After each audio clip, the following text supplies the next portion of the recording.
welcome to a Word for This Day podcast. I'm Jory Schaefer, the show's host and creator, and it is my joy and pleasure to welcome you today. Welcome to anyone who's found us for the first time. It is no accident that you're here today, friends, so please don't run off quite yet. Please stick around for a bit and let's see what the Lord has for us today. And welcome back to all you regular listeners. I'm so thankful that you're here on another day to think about God's Word with me.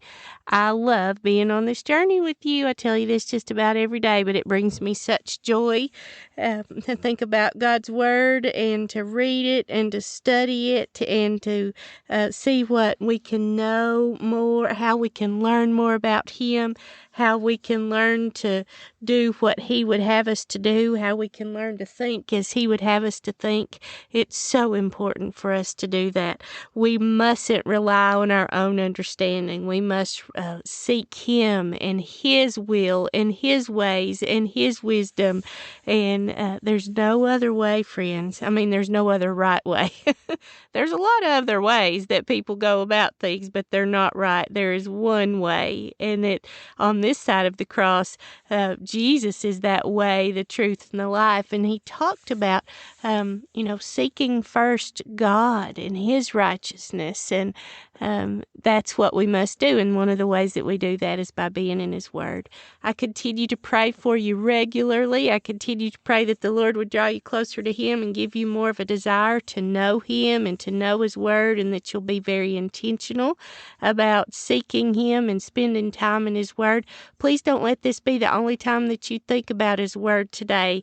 I pray that you'll have a memory verse that you're working on, a small group Bible study that you're working on, that you'll be spending time in prayer and worship and listening to Him. We must do those things, friends, and you do have time. Don't let that old devil distract you or tell you that you don't. You do have time to seek Him each day and many times throughout the day. Please consider sharing this podcast with your friends, family, neighbors, strangers, just anyone you think may receive a blessing from it. And know, as always, that I love to hear from you. I love to hear what God's doing in your life as you're spending more time with Him. Well, our verse for the day for October the 20th, 2024, comes from the book of Deuteronomy, Deuteronomy chapter 10, verse 20, and it reads as follows from the Legacy Standard Bible. Yahweh your God you shall fear, Him shall you serve, and to Him you shall cling, and by His name you shall swear. Oh, friends, I'm so excited for us to park here and to see what was going on, to see what Moses was talking about, because it is Moses that is talking here. And so I can't wait to park here and to get up the background like we often do and see what all we can learn. You know, if you've been on this journey with me for very long, this is the time that I think it's wise for us to think about where we are in the Scripture, what book or letter we're in, who may have written it. And so let's do that now. We know that we are in the Old Testament and we're in the Law. The Old Testament begins with the 5 books of the Law, then it moves to Old Testament history, then to the wisdom and poetry literature, and then to the major prophets and the minor prophets. We are in that last book of the Law. The Law is Genesis, Exodus, Leviticus, Numbers, and Deuteronomy. Remember that Genesis, it means in the beginning, and it goes all the way back to the beginning of creation and talks about the beginning of how God started everything from nothing, and talks about the first people, talks about creation of course, all the world and all the things in it, and God's plan for that. And then we see the first sin where mankind was disobedient to God and believed someone else's word over God's word and acted on that. And we see how that affected society. We see how God started over with Noah and his wife and their children and their wives. And then we see about God's chosen people We see about how they went down as 70 persons to Egypt during a famine, and then they grew to over 600,000 men, but they were enslaved, and God brought them out. He sent Moses to be their leader to bring them out. That was the Exodus. That's what we see in the book of Exodus. We see that while they were in the wilderness, God gave laws and rules and regulations. That was known as the law. And we read more about that in, you start to see it in Exodus, but you read more about it in Leviticus. He set apart the priesthood, the Levites. And then we read in Numbers more of that time in the wilderness. And then in Deuteronomy, the people are getting ready to cross over into that promised land. It should not have taken them 40 years. The journey from where they started to where they were going back to their promised land that God had told Abraham over 400 years before that he would give to his descendants should have taken a little less than 2 weeks. But because of their disobedience, they were part of their punishment was that they had to wander in that wilderness for 40 years. God had told them that those who grumbled against him and had grumbled against his plan, had grumbled against what he had told Moses, and grumbled against the people that Moses had sent into to spy out the promised land. They had sent 12 spies over. Joshua and Caleb were the only 2 that came back and said, yes, it's just as God said, we can do this. He's told us that we could take these people. He's given us the assurance of the victory, and I'm paraphrasing here. But the people grumbled. And so God caused them to have to be able to wander in the wilderness 1 year for every day that those spies were in the promised land. And he also told them that those that were 20 and above that grumbled against him would die in the wilderness. So at the time that they're getting ready to cross over into the promised land, so 40 years later, Moses is giving this series of farewell addresses, and that's what this book of Deuteronomy is. He's recounting the law. He's recounting the things that God told him to tell the people. Moses had been told that he would not be allowed to enter into the promised land because of an episode of disobedience that he had had. And he just wanted to make sure that they had all this, that they were reminded of all these things that God had told him to tell them. And it's just like we tell people that we love before they're getting ready to go on a trip or before they're getting ready to embark on something big. It's like, don't forget this. Did you take this? Don't forget that this is what you need to do when you get there. We do that because we love. And Moses was very much wanting to lay out all these things. And the other thing to think about, when those adults that had come out of Egypt 40 years before, those that had grumbled, many of those, of course, well, all of those, except for Joshua and Caleb and Moses, had died in the wilderness. And so many that were listening as he was doing this farewell address were those that were either born in the wilderness or they were under 20 years of age when they came out of Egypt. And so he wanted to make sure that they remembered, some may not have seen those signs, but they would have heard it. They all would have received the manna, so they all would have known that that was a provision of God. They would have received the quail. They would have known that that was a provision of God. They would have seen the pillar of cloud by day and the fire by night. They would have seen that cloud settle over the tabernacle and all those different things. But Moses wanted to remind them, and we see that that reminder, how God reminds us, how he would tell his prophets to remind the people, and Moses was reminding the people because we are a forgetful people. We let other things crowd into our minds, and our minds are leaky, and we get our minds set on other things than what they should be set on. So Moses was very much just reminding them over and over again, love the Lord your God with all your heart, your soul, your mind, and your strength, and love your neighbor as yourself. And follow these commandments and statutes, and if you do that, you will be blessed. If you turn away and you go after the idols of the nations and the gods of the nations, and your heart turns away, it is going to be difficult for you. And so he was reminding them these things over and over again. He was reminding them to teach their children as they walked along the way, and then when they got up in the morning and when they were at night, he wanted them to make sure that they were passing down these truths that God had given. And that's what we see throughout this book of Deuteronomy. But the beginning of this is set right as they're getting ready to enter into the promised land. And so I want you to hear this at the beginning of Deuteronomy in chapter 1, verse 1. It says, "These are the words which Moses spoke to all Israel across the Jordan in the wilderness, in the Arabah opposite Suf, between Paran and Tophel, and Laban and Hazeroth and Dizahab. It is 11 days' journey from Horeb by way of Mount Seir to Kadesh Barnea. Now it happened in the 40th year, on the first day of the 11th month, Moses spoke to the children of Israel according to all that Yahweh had commanded him to give them. After he had struck down Sihon, the king of the Amorites, who lived in Heshbon, and Og, the king of Bashan, who lived in Ashtaroth and Edrei, across the Jordan in the land of Moab, Moses undertook to expound this law, saying, Yahweh our God spoke to us at Horeb, saying, You have stayed long enough at this mountain.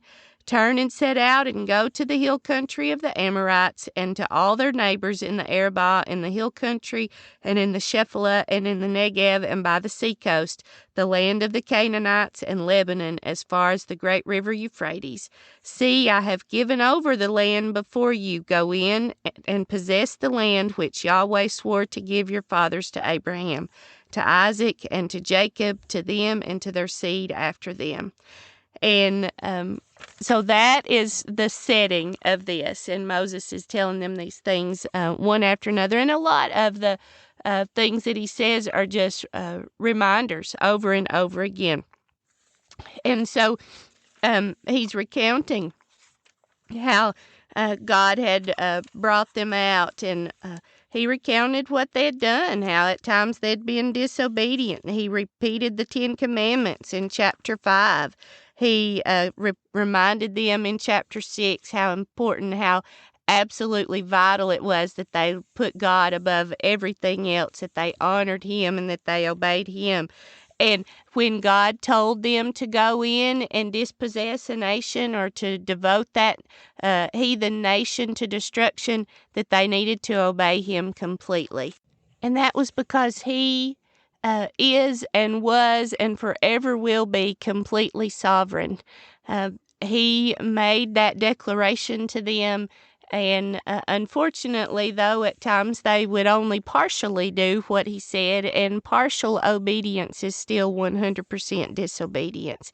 And Yahweh reminded them of, Moses reminded them about the blessings of obeying God and keeping his covenants, and reminded them not to forget him when they got over there and things were going well and everything seemed to be looking good, not to assume that it was all because of their goodness or what they had done or their ability, that everything that had happened and had been allowed was by God.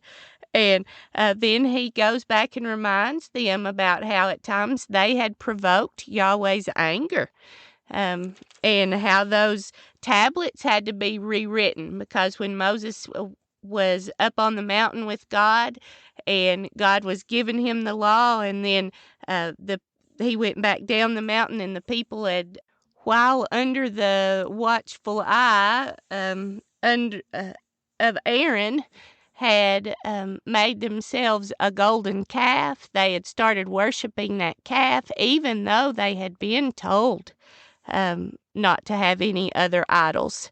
And they had done that because in just a very short time they thought Moses wasn't coming down. And instead of worshiping the one true living God, that quickly they had turned to worshiping an idol.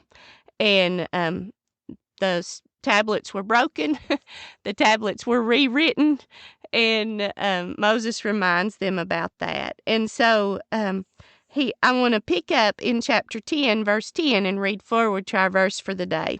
It says, and this is Moses talking, I moreover stayed on the mountain 40 days and 40 nights like the first time, and Yahweh listened to me that time also. Yahweh was not willing to destroy you. Then Yahweh said to me, Arise, go on your journey ahead of the people, that they may go in and possess the land which I swore to their fathers to give them. So now, Israel, what does Yahweh your God ask from you but to fear Yahweh your God, to walk in all his ways and love him, and to serve Yahweh your God with all your heart and with all your soul, and to keep the commandments of Yahweh and his statutes, which I am commanding you today for your good? Behold, to Yahweh your God belong heaven and the highest heavens, the earth and all that is in it. Yet on your fathers did Yahweh set his affection to love them, and he chose their seed after them, even you above all peoples, as it is to this day. So circumcise your heart and stiffen your neck no longer. For Yahweh your God is the God of gods and the Lord of lords, the great, the mighty, and the fearsome God, who does not show partiality or take a bribe. He executes justice for the orphan and the widow, and shows love for the sojourner by giving him food and clothing. So show love for the sojourner, for you were sojourners in the land of Egypt. And here's our verse for the day. Yahweh your God you shall fear, him you shall serve, and to him you shall cling, and by his name you shall swear. I'm going to read right past that. He is your praise, and he is your God, who has done these great and fearsome things for you, which your eyes have seen. Your fathers went down to Egypt, 70 persons in all, and now Yahweh your God has made you as numerous as the stars of heaven. So this was a charge to them, to remember, to honor God above all, to fear him, to serve him, to hold fast to him. And it's that same thing for us now, friends. Remember what we go to often, what the Apostle Paul wrote in the letter of 1 Corinthians in chapter 10, verse 6. Where Paul wrote, Now these things happened as examples for us, that we would not crave evil things as they also craved. He was talking about the children of Israel and how God was displeased with them at times because of their disobedience. But he's reminding us that the things that happen, the things that are recorded here, are reminders for us. And this very much is a reminder for us that we should, just like it was for them, just like Moses was giving them that reminder before they crossed over, to look always to God above all things, to honor him above all, to fear him above all, to serve him above all. And if they were going to take an oath, that it would be in God's name. And what that meant was, because when we first read about by him you shall swear, my first thought was, we're not supposed to swear. But at that time, when they took an oath, if they would take an oath by him, that meant that they were under obligation before God to carry out that word. It's not the swear like we think about, like curse words or that sort of thing. But it's very much a reminder for our walk with God. We want to fear him, revere him, honor him as holy above all, because he deserves that adoration, that admiration, that worship, that reverence. We want to serve him with our life because that is what he deserves. That's what he is worthy of. You know, he has given us everything. He's given us our life, our breath, our being. He provides everything that we have. We must never think that we have gained anything of our own ability or our own greatness or anything like that. anything that we're able to make or do or create, it's only because He's given us that ability. And so He deserves our worship. He deserves our obedience. He deserves our allegiance. And so we should want to serve Him in the way that He would have us to. We should, when we read this, to Him you shall cling. That talks about just holding fast to Him. And oh, friends, just the fact that He would allow us to do that He wouldn't just wash us away or push us away when we're in such desperate need for something. You know how your little toddler, if you don't have children and you have seen that little ones will just grab a hold of their the legs of their parents or anyone that they love, or they'll hold tight if they're upset. He is our comforter. He is our protector. He is our provider. And we should want to hold tight when things are going well and when things are not going well. He gives that assurance. He is there. He is our Father. He loves us so. And also, if we are using both arms figuratively to cling to Him, we're not going to be grabbing for something else. You can't cling or be reaching out for anything else if you're holding tightly to Him. And so we should want to do that. And then when you read this, and by His name you shall swear, sometimes when you first read that, or at least when I first read that, I thought, oh, but we're not supposed to swear. But as we talked about, this has to do with, He was telling them, and in that time it was a very common practice when they made oaths, when they promised to do something. And so the point here was if you used His name in an oath, then you were bound under God to fulfill that oath, and not under any false god, or not by yourself, or not by anything that didn't have power. Now, as we read in what Jesus told us, let your yes be yes and your no be no. It should just be that our word as a believer should be adequate because we are His, because He has set His seal of ownership on us.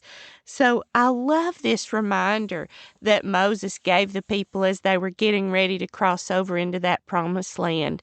As they were getting ready to come against things that may be difficult, He wanted them to remember, look to the one who has taken care of you all this time. Look to the one who has provided for you. Don't take your eyes or your arms or your heart and allow it to go anywhere else. Keep focused on Him. And it's just such a reminder for us today, especially in this culture that we're in. The world tries to get us to ride the fence. The devil tries to get us to be lukewarm or ride the fence in the name of making so-called peace. He doesn't want us to, that old devil will say, well, if you're a real Christian, then you don't need to have any controversy. You don't need to stir anything up. You just need to love people through their difficulty. Let them walk in their sin. You don't want to offend them. You don't want to judge. But no, friends, we are called to stand for what is right. We are called to be the light in the darkness. We're called to expose the darkness. We are called to stand for everything that He says is true and not compromise with what the world tries to push. And so may we remember that. And if we will honor God as holy, honor His word as true, believe that it is true, then we will fear Him, we will serve Him, we will cling to Him, and so may we do that for His glory. Blessings to you, friends. Until next time.